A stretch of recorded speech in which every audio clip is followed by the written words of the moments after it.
Salve pessoal, tudo bom? Rony falando aqui. Recebi esse comentário no YouTube já tem alguns dias e, e eu resolvi fazer um vídeo para a gente mostrar como a gente pode resolver esse caso na prática. Qual que é a pergunta? É possível pegar um saldo off-chain, registrado em banco de dados e o usuário apertar em claim, fazendo com que esse saldo se transforme em tokens na on-chain? Ou seja, na série de vídeos a gente está fazendo da blockchain, então mostrei como a gente consegue criar um token, né, RC20, e agora eu vou mostrar como a gente consegue fazer isso na prática. Existem alguns caminhos, tá bom? O primeiro caminho, que eu vou mostrar hoje no vídeo, é a gente vai ter um método de mineração no token, a gente vai fazer uma assinatura, a gente vai criar uma assinatura de um valor e mandar para esse método para ele fazer esse tipo de situação, tá bom? Esse é o primeiro método, é o método acho que mais simples e também funciona muito quando você não tem um supply definido no seu token. Obviamente, mesmo se tiver um supply definido, você consegue criar algumas regras e tudo mais para ver se já atingiu o valor máximo, enfim. Só que por agora eu vou mostrar uma coisa mais simples. O segundo método que a gente pode utilizar é a mesma coisa de um contrato. A gente vai criar um contrato apenas para fazer isso e a gente vai transferir tokens para esse contrato. Querendo ou não, um contrato é, entre aspas, uma carteira também. Então a gente consegue transferir saldo para aquele contrato específico. Então o contrato ele vai ter um valor, ele vai ter um saldo, que basicamente o mesmo método que a gente vai fazer agora de mineração, a gente vai utilizar, mas só de transferência. Ou seja, a gente poderia ter um saldo no contrato, a pessoa solicita, faz um requisita um método desse contrato e a gente transfere o saldo do contrato para a carteira do usuário final. Esse é um segundo método. Um método também mais simples e tranquilo para a gente fazer isso tudo de forma na blockchain, pegando informações no on-chain. Off-chain, on-chain. On-chain. E o terceiro método é a gente pegar o private key da conta, armazená-la no back-end do servidor, obviamente, e esse private key a gente fazer uma assinatura de uma transação Web3.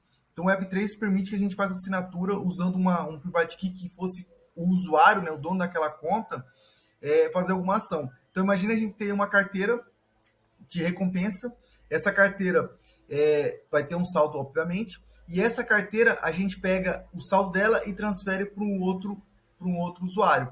Então, essa transação seria uma transação meio que direta, digamos assim, a gente consegue fazer mais com a assinatura Private Key, que ela é um pouco também fácil, se for analisar, obviamente tem que ter muita cuidado com segurança, porque imagina que a Private Key é a informação da sua conta.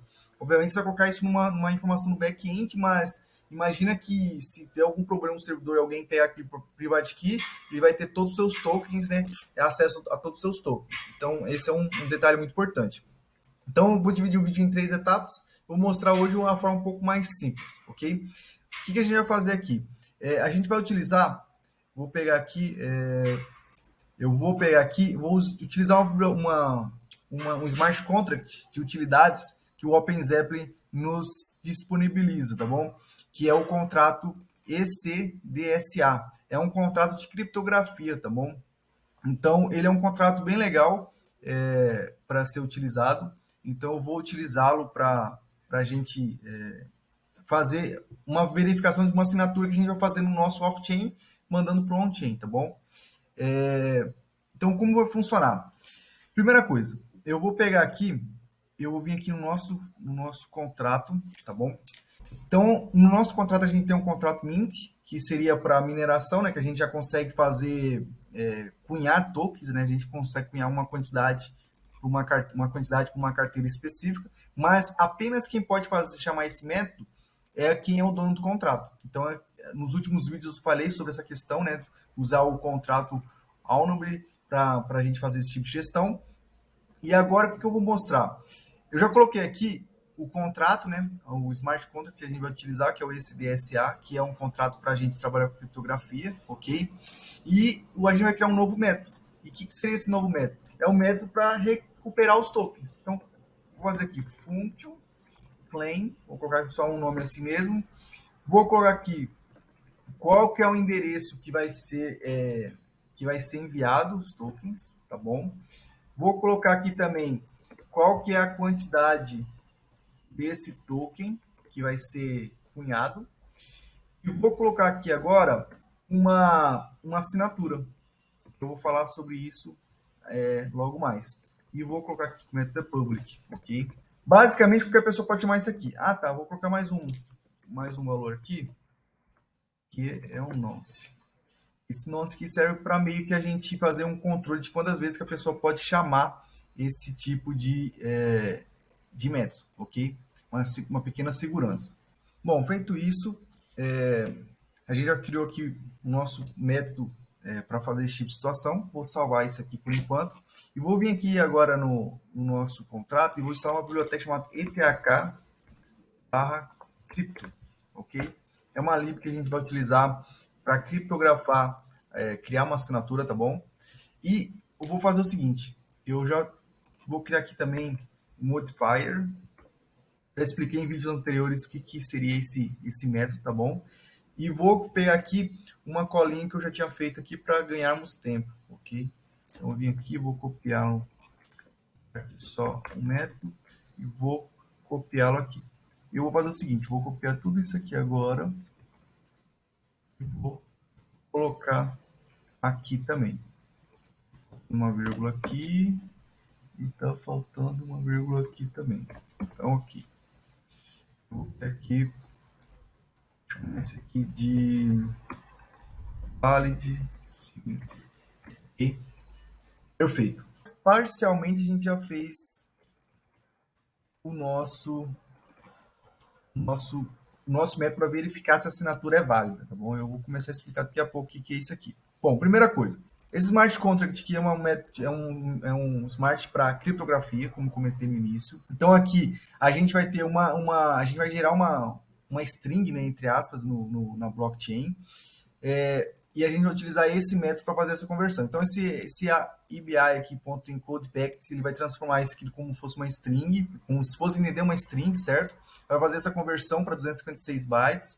E aqui a gente vai ter uma mensagem, né? A gente vai ter seria como se fosse um texto, né, entre aspas. E aqui a gente vai fazer o seguinte, a gente vai utilizar o método recover, que é um método do próprio desse smart contract. A gente vai passar esse valor e a assinatura que está vindo, que a gente vai mandar lá do nosso front, que eu vou fazer como se fosse fazer uma simulação do front-end, mandando, né, para a blockchain, e vai verificar se a assinatura é igual ao nosso endereço. Então, qual seria o endereço? Vou colocar aqui, signature headers.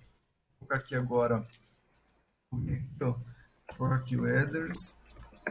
E esse aqui, eu vou copiar aqui, vou vir aqui no Ganache agora, e vou copiar esse terceiro endereço que vai ser o nosso endereço como se fosse responsável para criar a assinatura, ok? Vou copiar esse endereço, vou vir aqui agora e vou colá-lo aqui. O que acontece? Quando a gente trabalha com assinatura, a gente precisa de uma carteira, digamos assim, que sirva como um ponto para a gente validar a assinatura e criar assinaturas. Então, o que eu estou falando? Que essa carteira aqui, basicamente, a única coisa que ela vai fazer agora vai ser criar assinaturas e validações de assinatura. Então, isso não vai ter nenhum saldo essa carteira, apenas para esse fim. Então, o que acontece? Quando eu criar uma assinatura, eu vou mostrar logo mais como vou criar assinatura no front-end, essa assinatura, ela tem uma conta específica, ou seja, qual que vai ser a conta? Vai ser essa conta aqui. Então, o que eu vou fazer aqui? Vou criptografar, né? Estou fazendo essa criptografia, e na hora que eu faço o recover aqui, ele está garantindo que a assinatura que eu estou enviando e as informações que eu estou gerando aqui, que está faltando mais uma informação aqui, que é esse nonce aqui. Então, essas três informações, quando elas são geradas, compiladas, né, digamos assim, ela tem que ser igual ao meu endereço de carteira. Então, é esse aqui que serve esse smart contract. Então, eu vou garantir que a informação que o usuário está mandando para mim é a mesma que o meu no blockchain está sendo criptografado, está sendo a mesma. Então, ele está fazendo recover, está pegando a mensagem que está sendo aqui compilada aqui, pegando a assinatura também e somando tudo isso aqui, né, usando o recover, o endereço final tem que ser igual a esse aqui, que é a minha carteira. Entendeu? É um pouquinho assim, talvez um pouco complexo, mas na prática, quando você for trabalhando, você vai ver que é uma coisa muito simples trabalhar com essa criptografia. Então, basicamente, o que eu estou fazendo aqui? Ó? Eu vou vir aqui agora aqui e vou passar aqui a validação Vou passar aqui os mesmos dados. To amount e antes de executar essa função, o claim, ele vai passar nesse modifier. Se caso de algum erro, vai retornar um erro que a assinatura provavelmente não foi combatida, tá bom? E aqui agora vai entrar o conteúdo que a gente vai trabalhar, ok? Bom, instalei a biblioteca, vou voltar lá no meu arquivo teste, tá bom? O que eu vou fazer aqui? Eu vou colocar um X aqui, que ele vai ignorar esses testes que eu fiz anteriormente, e eu vou criar agora um novo teste, tá bom? Vou colocar aqui describe, aqui plain tokens. Eu vou criar aqui dentro do teste um arquivo chamado utils, que é para a gente colocar o nosso método que vai gerar assinatura. Então, já tinha feito aqui também uma colinha para ficar mais rápido o nosso vídeo. Vou copiar, vou colocar aqui dentro. Então, tá perfeito. O que esse cara está esperando, basicamente? Eu vou mandar um payload, vou mostrar como que é a estrutura do payload. Eu estou pegando essa lib, ele vai fazer basicamente a mesma coisa que se a gente olhar aqui no nosso contrato. Ó. Lembra que a gente está usando aqui esse pacote? Ele está pegando, fazendo encode e está transformando uma mensagem? É a mesma coisa basicamente aqui. Ó. Eu vou passar um payload, ele vai gerar essa mensagem. A assinatura aqui, como eu comentei, eu vou utilizar essa conta. Então, o que eu vou fazer aqui agora? Vou pegar esse provide key. Lembrando que esse provide key tem que ser armazenado no back-end, tá bom? Não coloca no front-end, pelo amor de Deus. E no back-end ainda já é perigoso, então coloca um arquivo .env, alguma coisa do gênero. Como eu falei, isso aqui é apenas uma conta fictícia, então não me importo de mostrar esse provide key aqui no vídeo, tá bom? Vou copiar ele, vou vir aqui no meu arquivo .env agora e vou colar ele aqui, ó. Colei ele aqui, vou usar esse carinha aqui, estou usando ele aqui já, perfeito? Então, ok. Feito isso aqui agora, a gente já tem um método para gerar assinatura. O que eu vou fazer aqui agora? Eu vou voltar no meu arquivo teste. Eu vou vir aqui, eu vou copiar agora já um conteúdo que eu já tinha feito aqui para a cola para ganhar tempo. Eu vou explicar o que estou fazendo. Bom, ele vai recuperar, o usuário que está chamando essa função, ele vai recuperar 100 tokens, tá bom? Ele vai recuperar, né? Ele vai cunhar 100 tokens novos. Esse modelo, lembrando que o que eu estou mostrando, é um modelo que funciona muito bem para quando você tem uma moeda que não tem supply. Obviamente, se você tivesse supply, você poderia colocar um if aqui dentro aqui, que verifica se o valor que ele está requisitando mais o valor que X já tem o total de supply, então ele não recuperaria e você criaria uma segunda alternativa para fazer esse tipo de situação. Mas no meu caso aqui, eu vou mostrar um exemplo que não teria supply definido e seria muito bem, funcionaria muito bem. Esse aqui é um exemplo até que vamos pegar, a gente pode pegar o exemplo do X-Infinity. O X-Infinity tem um SLP que não tem supply. Então imagina que esse método seria uma coisa muito semelhante ao caso do SLP, tá bom? Então, eu vou fazer o seguinte. Vou criar aqui uma verificação nonce, tá bom? Que eu estou usando o timestamp. O que isso aqui é? Garantir que a pessoa não pode repetir essa mesma transação. Porque, como eu te falei, a gente vai gerar uma assinatura. Essa assinatura é uma string. Se a pessoa armazenar essa assinatura e por algum motivo, uma forma, ficar requisitando o nosso método, a gente tem que colocar uma trava. Ou seja, a pessoa pode chamar apenas uma vez usando essa string. Então, esse nonce aqui serve para isso. Eu estou usando o timestamp, mas você pode criar isso de uma forma um pouco mais, como se diz, mais segura no seu back-end, onde você colocaria um número, que ele vai ser um número incremental, tá? E teria um controle interno, tá bom? Eu estou usando o timestamp nesse momento aqui, que para mim funciona muito bem. O amount aqui, quantos que ele vai ser cunhado, então estou pegando aqui um valor de 100, ok? E aqui eu estou importando aquele útil que a gente fez. Então, vou colocar aqui, ó. Vou pegar aqui, só para ele importar o nosso pacote. Então, já importou aqui em cima. E o que eu estou passando? Estou passando um payload. Então, você vai passar um array. Dentro desse array vai ter objetos. No meu caso, vai ter 3 objetos. Primeiro, eu vou pegar aqui a pessoa que vai receber esse token vai ser minha conta chamada Bob, que é a minha segunda conta aqui, ó. Essa segunda conta. Na realidade, vou melhor, vou pegar essa aqui é a Alice, esse aqui é o Bob, esse aqui é o Ken, esse aqui vai ser o David. Então é a quarta conta. Vou vir aqui agora, vou passar aqui, ó. David. Lembrando que a terceira conta é a nossa conta de assinatura, tá bom? Eu posso colocar aqui, então, account signature, só para a gente ter essa ideia. Então, o David vai ser a pessoa que está recebendo esses tokens. Que ele, imagina que essa informação desse token aqui está vindo do banco de dados, tá bom? Então, pode ser que agora essa informação tem lá no banco de dados, ó, esse usuário tem 100 tokens, por exemplo, lá disponível, e ele vai sacar esses 100 tokens. Então, aqui, o que ele vai fazer aqui agora? Vou pegar esses 100 tokens, essa quantidade, estou passando aqui embaixo, o endereço que vai ser o David, tá bom? Que é a pessoa que vai receber esse número. E aqui estou passando o meu controle, que como eu falei que vai ser incremental, ok? Bom, vou voltar aqui no contrato aqui agora e vou fazer o seguinte. Eu vou criar aqui em cima aqui um mapping. E vou passar aqui agora esse mapping aqui, vou passar aqui agora um endereço, vai ser o endereço, e vou passar aqui que é o tamanho 256, tá bom? E também vou passar aqui que ele vai ser um private nonce, tá bom? E o que significa esse método aqui? Eu estou criando basicamente como se fosse uma lista de dados que vai estar salva nessa variável, que ele vai na posição, a posição inicial, a posição vai ser a carteira e um valor. Então, como vai ser aqui? Eu estou falando que vai ter, então, numa lista que vai ter o endereço de uma carteira e um valor. E esse valor aqui vai ser aquele valor que eu estou mandando lá no front-end. Então, a gente vai conseguir fazer esse controle, tá bom? Então, basicamente, o que a gente vai fazer aqui agora? Eu vou já copiar aqui uma cola que eu já tinha feito só para ter um exemplo. Então, eu vim aqui agora aqui dentro aqui no nosso to-do aqui e vou colocar essa verificação. Vai ficar mais fácil. Então, coloquei aqui. Então, como funciona esse nonce player aqui? Vou colocar aqui também essa verificação aqui. Então, é o seguinte. Nonce player, ele vai pegar aqui a conta que está se requisitando. Então, vou colocar aqui to, tá bom?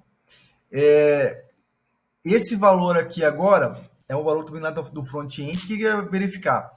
O valor que o usuário está mandando no front-end é menor que o valor que a gente tem aqui no nosso back-end, no nosso blockchain. Então, eu vou colocar aqui, ó. Esse nonce player aqui é a quantidade que eu tenho aqui na minha lista, tá bom? Que tem aqui salvo. E aqui eu estou pegando esse valor e estou comparando o que ele está mandando. Se esse valor é menor que esse valor. Se for menor, se for verdadeiro, vai passar. Se não for, ele vai falar que já vai ter uma mensagem aqui agora. Ele vai falar que já foi utilizado essa assinatura, né? Esse nonce, então. Ou seja, então o que eu estou falando? Como eu falei, para a pessoa, uma vez que ela gerou a assinatura no nosso front-end lá, obviamente você vai chamar no back-end, a informação vai gerar a assinatura, vai retornar no front-end, o front-end vai chamar a requisição no Web3. Essa transação que eu estou mostrando aqui, o que acontece? A gente está colocando uma trava, um método de trava que a pessoa não vai ficar chamando toda vez. Então, por mais que ela consiga pegar a assinatura e depois vir em algum momento aqui e tentar chamar direto no nosso contrato, sabendo que a blockchain é uma coisa aberta, que qualquer pessoa aí pode ir no Smart, ir lá no Explorer do contrato e chamar uma função, a gente vai ter essa trava. Então, isso aqui é uma forma de a gente tentar travar qualquer acesso direto no nosso contrato, tá bom? Bom, se for verdadeiro, executa. Se caso contrário, ele vai dar essa mensagem. Então, nesse caso aqui, ele vai continuar. Então, vai vir aqui para aqui dentro, ok? E o que eu vou fazer aqui agora na tela de teste? Vou voltar aqui para o arquivo teste. Então, estou fazendo assinatura, ok? Então, vou passar aqui que é o David. Então, o David vai ter uma quantidade de 100. Vai passar essa informação. Só deixa eu ver se a ordem está certa. O endereço, a quantidade, o nonce, ok? E a assinatura. Então, o que a gente pode fazer aqui? A gente pode até depois colocar aqui um console log, só para a gente ver a assinatura que vai gerar aqui no nosso terminal, tá bom? Para vocês terem essa ideia. E o que eu vou fazer aqui agora? Eu estou chamando essa função, vou ver se é a mesma função que eu coloquei aqui. E o que acontece? Eu vou chamar esse método aqui, ó. Se tudo ocorreu bem, então vai chamar esse método, passando para essa quantidade, para esse player e para essa quantidade. E o que eu vou fazer aqui agora? Essa variável vai receber to e ele vai receber o amount. Ou seja, eu vou atualizar agora o valor que eu tenho na minha lista aqui para o valor atual que ele utilizou. Ou seja, se ele chamar aquela assinatura que a gente fez novamente, não vai funcionar. Ok? Então, basicamente, aqui a gente já fez um método que vai cunhar novos tokens para um usuário específico. E, como eu falei, essa informação que está aqui, imagina que é uma informação que você consegue fazer agora dinamicamente. Então, esse amount vai vir do banco de dados. E, obviamente, depois que executar essa função aqui, quando você executa usando o Web3, ele vai ter o recibo, né, que é o receipt, que é um método que vai te retornar quando a transação for feita com sucesso. Com isso, a transação foi feita com sucesso, aí você cria o processo que você tem que criar, né? Que vai deduzir esse saldo da conta do usuário do seu lado, enfim, você vai fazer várias formas. Lembrando que toda vez que o Web3 gera uma transação, ele gera uma hash, e essa hash você pode salvar do seu lado para você consultar. Ou seja, se você consulta, se tiver true status, então você já consegue deduzir esse saldo do seu banco de dados que o usuário não consegue chamar novamente, tá bom? Aí a regra de negócio vai ficar uma coisa a parte para ser feita. Como eu falei, esse primeiro método eu vou usar dessa forma. O terceiro método eu vou usar uma forma usando front-end, usando o Web3 e tudo mais, e aí eu posso entrar um pouco mais a fundo sobre essa explicação que eu acabei de falar, uma regra de negócio. Mas, a princípio, essa forma aqui já está funcionando e vai já, talvez, ajudá-lo nessa ideia que você está querendo fazer, que é recuperar os tokens do usuário. Bom, então o que eu estou fazendo aqui? Estou chamando o token, então aqui, esse total, ele tem que ter 100, ok? Ele vai ter que ter 100 e a gente espera que aqui também ele tenha essa quantidade. Então, eu vou fazer aqui, ó, só vou mudar aqui, que eu não estou usando esse método aqui, vai ser assert. Então, vou vir aqui, ó, assert equal, e eu vou passar...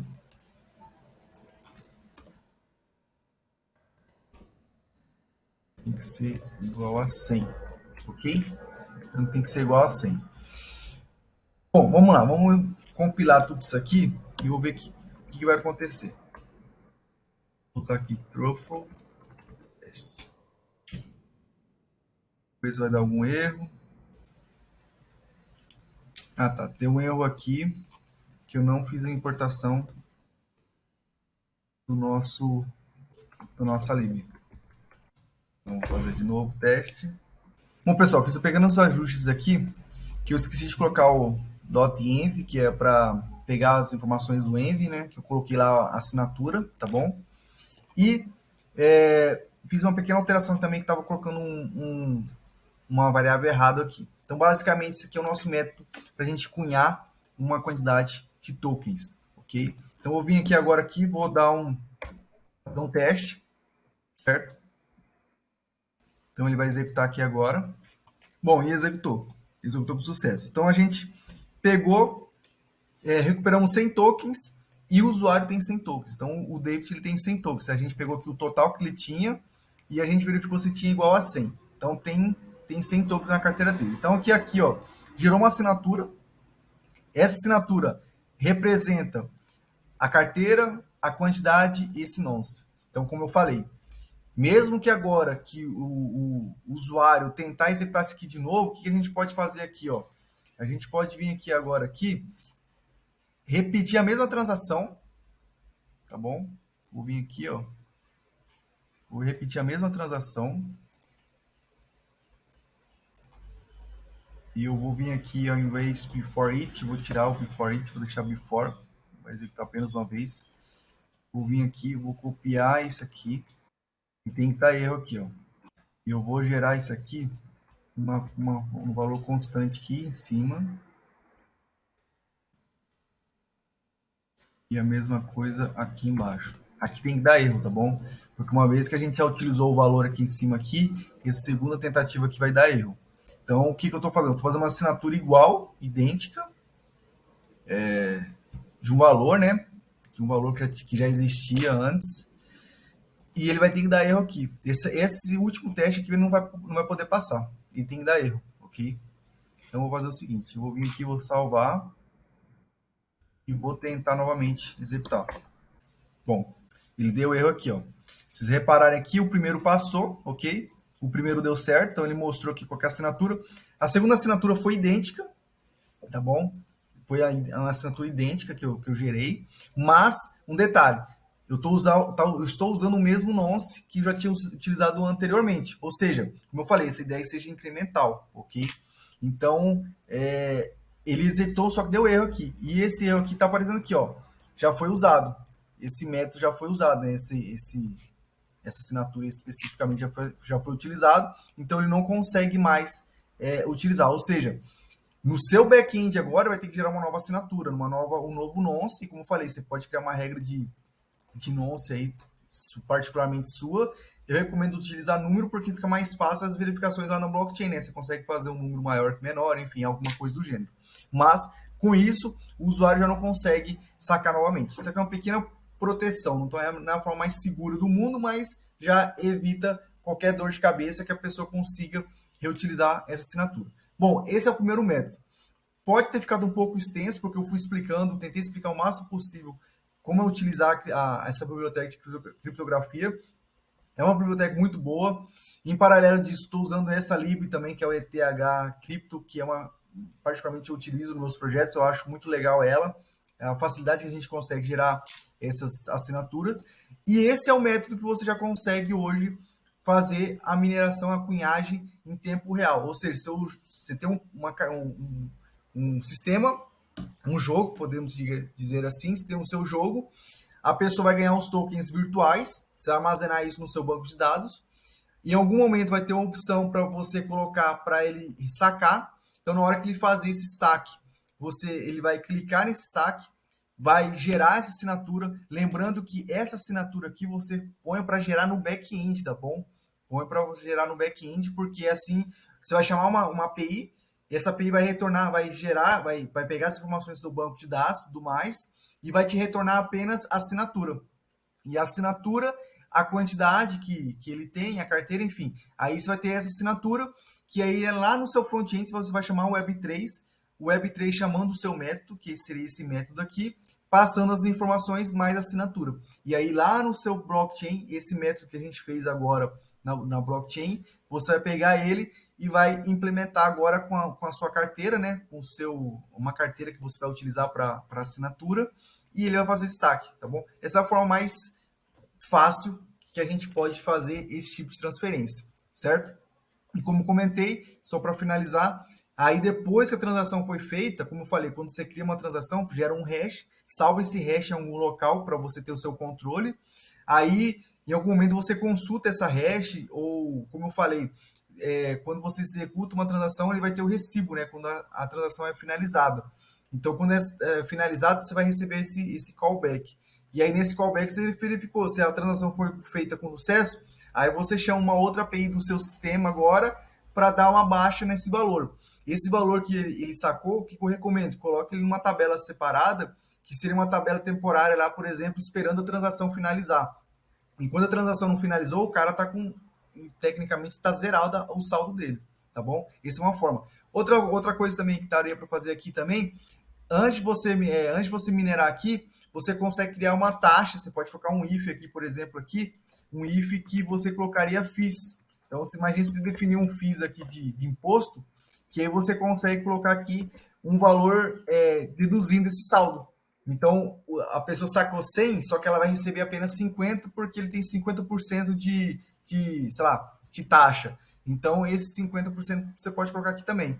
Obviamente que se for uma coisa dinâmica, essa taxa vai diminuindo gradativamente, você pode colocar mais uma informação aqui, ó. Nada impede você colocar mais uma informação aqui, falando que é o valor de imposto, né, que é a taxa, e essa taxa vai ser como um valor para você fazer o cálculo aqui dentro. Então, vai pegar aqui amount vezes esse FIIs, e aí vai estar, sei lá, o total, né, o total que ele vai ter para deduzir do saldo que ele está solicitando. Isso aqui é apenas uma dica que você também pode fazer. Aqui fica livre para você usar o que você quiser. Então, esse aqui é um exemplo. Espero que tenha ajudado. O vídeo ficou um pouco longo, mas a ideia é tentar explicar o máximo possível na utilização desses métodos e dessa classe, tá bom? Até mais, até o próximo.